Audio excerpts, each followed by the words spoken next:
ఈ గ్రూప్ 1 రిక్రూట్మెంట్లో అతన్నే ఆర్డీఓ కుప్పం ఆర్డీఓగా చంద్రబాబు నాయుడు గారు నియమించుకున్నారు అనేటువంటిది కూడా నిన్న మనం డిస్కస్ చేసాం సార్. అయితే ఒక రిపోర్టర్ ఒక క్వశ్చన్ అడిగిందండి ఇప్పుడు జగన్మోహన్ రెడ్డి గారిని, ఏంటంటే సరే వీళ్ళు సిబిఐ ఎంక్వైరీ అయిపోతే మీరు ఏమన్నా ఇనిషియేషన్ తీసుకుంటారంటే దానికి కూడా వెళ్ళాం సార్, ప్రధానికి కూడా లేఖ రాసామని ఒక్కసారి ఆ బయట ప్లే చేయండి.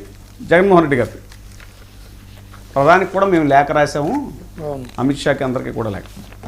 లక్షల మంది చెప్పి ఏపీ డిఎస్సి మీద ఆ కాపీ కూడా మీకు పంపిస్తావు సార్, చూడండి ఒకసారి మీరు కూడా ఒకసారి కాపీ. అదే నిజమైతే నవీన్ కోర్టుకి ఎందుకు వెళ్ళాడని కూడా ఆయన క్వశ్చన్. అదే కోర్టులో పిటిషన్ వేసామన్నారు, ఆ బయటే ఫస్ట్ నుంచి ప్లే చేయండి. ఇప్పుడు ఆ ఫస్ట్ ర్యాంక్ వచ్చిన పిటిషన్ వేసినాం కోర్టులోనే. కోర్టులో పిటిషన్ ఉంది సిబిఐ ఎంక్వైరీ చేయాలి అని చెప్పి, జరుగుతూ ఉంది ఒక పిటిషన్ కూడా. అసలు నిజంగా నీకు చిత్తశుద్ధి ఉంటే నీకు ఛాలెంజ్ విసురుతున్నా కదా, నేను రెడీనా, నేను రెడీ, నువ్వు రెడీనా అంటున్నాను కదా. నేను 2 ఇష్యూస్ సిబిఐకి పంపిద్దామని చెప్పి ఛాలెంజ్ తీసుకునేది కదా, రెడీ తీసుకోమని చెప్పు.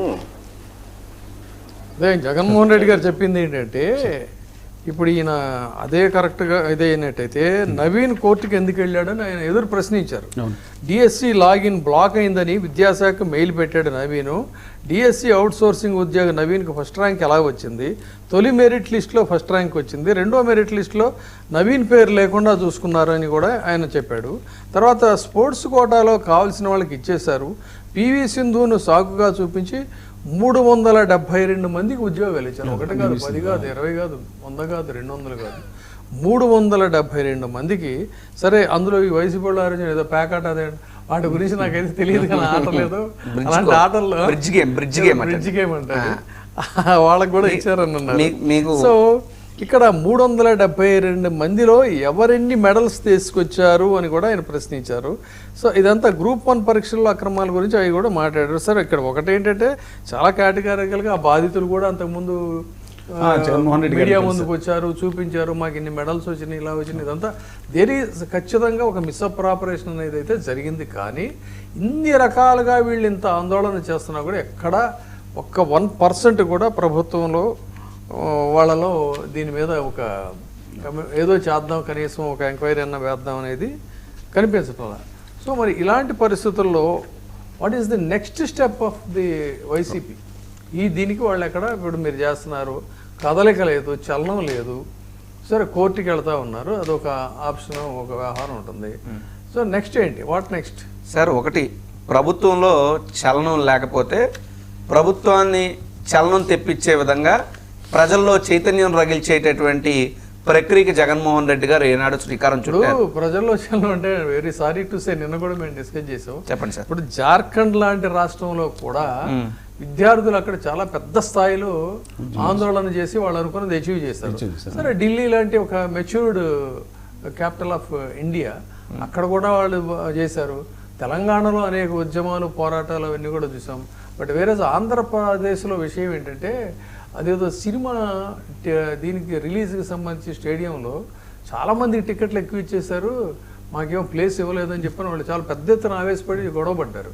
సో ఇలాంటి ఇష్యూస్ మీద అయితే ఖచ్చితంగా అక్కడ రియాక్ట్ అయ్యే పరిస్థితి అయితే కనిపిస్తుంది. కానీ ప్రస్తుతంలో ఇలాంటి పబ్లిక్ ఇష్యూస్ మీద ఎక్కడా కూడా మరి ఒక చైతన్యం అనేది కనిపిస్తుంది. ఎవరికాళ్ళు ఏంటంటే మనకెందుకులే అనుకునే పరిస్థితి ఏమైనా వచ్చిందని ఒక అనుమానం. నేను చెప్తున్నాను సార్, అంటే ఉత్తరాంధ్ర జంజీగా చెప్తున్నాను. మా ఉత్తరాంధ్ర కానీ ఆంధ్రప్రదేశ్, అవశేష ఆంధ్రప్రదేశ్లో కాస్త ఈ చైతన్యం ఈ తరం యువతలో తగ్గుతుందా ఏంటో, పక్క స్టీల్ ప్లాంట్కి అన్యాయం జరుగుతుంటే ఉద్యమం రావట్లేదు ఏంటి, లేదా ఓ పక్క విశాఖపట్నంలో ఉన్నటువంటి ఎయిర్పోర్ట్ని అర్ధాంతరంగా అక్కడ తరలించడం వల్ల ప్రజలు అనేక ఇబ్బందులు పడుతున్నారు, అక్కడ స్థానికులు ఉద్యోగాలు కోల్పోయారు, అయినా సరే ప్రతిస్పందన రావట్లేదు ఏమిటి, ఈ రకమైనటువంటి వాదనలు ఉన్నప్పుడు స్థానికుడిగా, స్థానిక పరిస్థితిని చూస్తున్నటువంటి వ్యక్తిగా ఈ ప్రభుత్వం చేసిన ఆకృత్యాలు మీకు చెప్పాలి. ఇప్పుడు జోడాలు సమ్మె జరుగుతూ ఉంది ఆంధ్రప్రదేశ్ రాష్ట్రంలో. సార్, అది ప్రతి సంవత్సరం జరిగేది. నేను చెప్పేది ఏంటంటే సార్, అంటే ఇప్పుడు ఆ జోడాలు కూడా ఆ విశాఖపట్నంలో ఆ కేజీహెచ్ పరిధిలోనే కదా ఉన్నారు. అంటే ఈ ప్రభుత్వం చేస్తున్నటువంటి పనులు చెప్తున్నాను. మీరు విశాఖపట్నం ఎయిర్పోర్ట్ దగ్గరకు వచ్చి చూస్తే ఆ యొక్క ఎంప్లాయీస్ ఎలా ఏడుస్తున్నారు, ఎలా బ్యానర్లు పట్టు తిరుగుతున్నారు కనిపిస్తుంది. లేదా స్టీల్ ప్లాంట్కి సంబంధించిన కార్మిక సంఘాలు కానీ, అంటే ప్రభుత్వం ఉక్కుపాదం పెట్టి అణచవేసే ప్రక్రియ చేస్తూ వచ్చేటటువంటి చైతన్యాన్ని ఆపాలని చెప్పి ప్రయత్నం చేస్తున్నారు.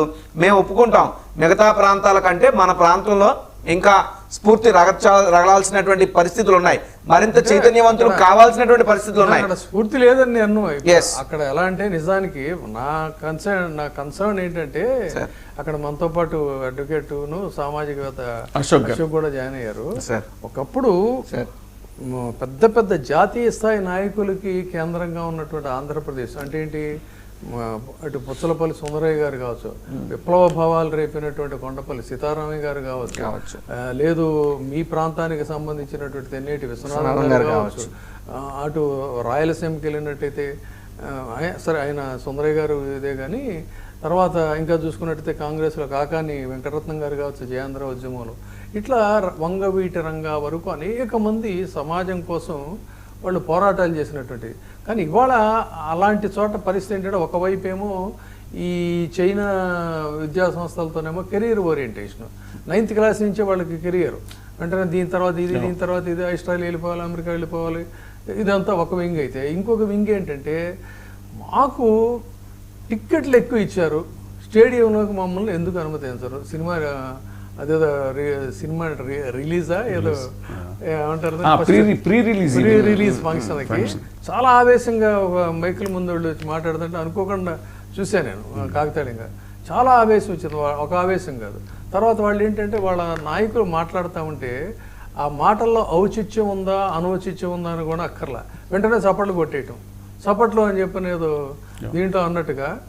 అంటే అసలు ఆలోచన పరిజ్ఞానం అనేటువంటిది మనకి సంబంధం లేదు, సామాజిక స్పృహ అసలే అక్కర్లేదు, కేవలం ఏంటంటే ఒక వ్యక్తి వీరారాధన లేదు అని అంటే ఒక సెల్ఫిష్ నేచర్. ఎందుకు ఇంతగా అయిపోయింది ఈ రాష్ట్రం అనేటువంటిది అయితే అప్పుడప్పుడు చాలా తీవ్రమైనటువంటి మనస్తాపం కలుగుతూ ఉంటుంది. సో దాని మీద మరి మనతో లైవ్లో జాయిన్ అయ్యారు సామాజికవేత్త అలాగే హైకోర్టు అడ్వకేట్ అశోక్ గారు. అశోక్ గారు నమస్తే అండి. జగన్మోహన్ రెడ్డి గారు చెప్పారు ఈ డిఎస్సి ఇష్యూ మీద మేము కోర్టులో ఆల్రెడీ పిటిషన్ కూడా వేసామని, ఈ అంశాలు మీరు ఎలా చూస్తారు? తాజాగా జగన్మోహన్ రెడ్డి గారు ప్రెస్ మీట్లో మాట్లాడిన అంశాలని.